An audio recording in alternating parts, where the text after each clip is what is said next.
En 2022, les fidèles de familles nombreuses, la vie en XXL faisait la connaissance de Laetitia Provenchère et ses enfants. Dans un épisode diffusé mercredi 28 juin sur TF1, la maman, qui a perdu son mari il y a plusieurs années, s'est confiée sur une étape importante de son deuil. Laetitia Provenchère a touché les téléspectateurs de familles nombreuses, la vie en XXL avec son histoire bouleversante. En août 2020, alors qu'elle était enceinte de ses triplés, la jeune femme a perdu son mari Guillaume qui a été victime d'un accident du travail. Le jour de son décès, le 10 août, je suis à 2 mois de grossesse. Guillaume a fait une chute, 2 jours auparavant. Il était en intervention, en toiture, et il est tombé sur la tête et ça l'a plongé dans le coma tout de suite. On nous a dit que malheureusement il n'y avait pas d'espoir, avait expliqué la maman de 4 enfants dans un épisode de Famille nombreuse.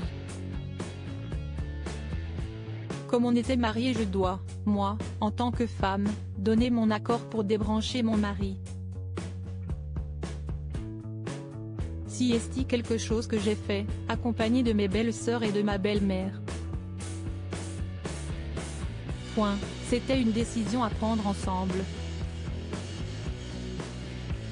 Le 10 août on a dû le laisser partir, avait-elle ajouté. Je ressens la force et le besoin de le faire. Mercredi 28 juin, Laetitia Provenchère s'est confiée sur une étape importante de son deuil dans Famille nombreuse, la vie en XXL. En effet, depuis la mort de son mari, la maman ne parvenait pas à se séparer de ses vêtements. Ça fait 2 ans que Guillaume est décédé et ça fait 2 ans que ses affaires sont dans la penderie.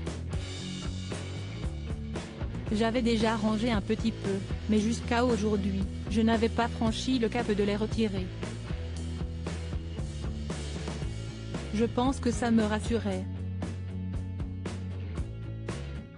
Je savais que tout était là, a-t-elle expliqué. Après une période de deuil compliquée, Laetitia Provenchère se sent désormais prête à avancer. Mais aujourd'hui, je ressens la force et le besoin de le faire, et avec ma maman. Il y a un moment donné où il faut y aller. Donc je me mets en pilote automatique, même si j'ai un pincement au cœur. Je sais que ce soir, je serai contente parce que je l'ai fait, parce que je l'ai voulu et que c'était maintenant et que je l'ai choisi, a-t-elle ajouté. Une décision courageuse.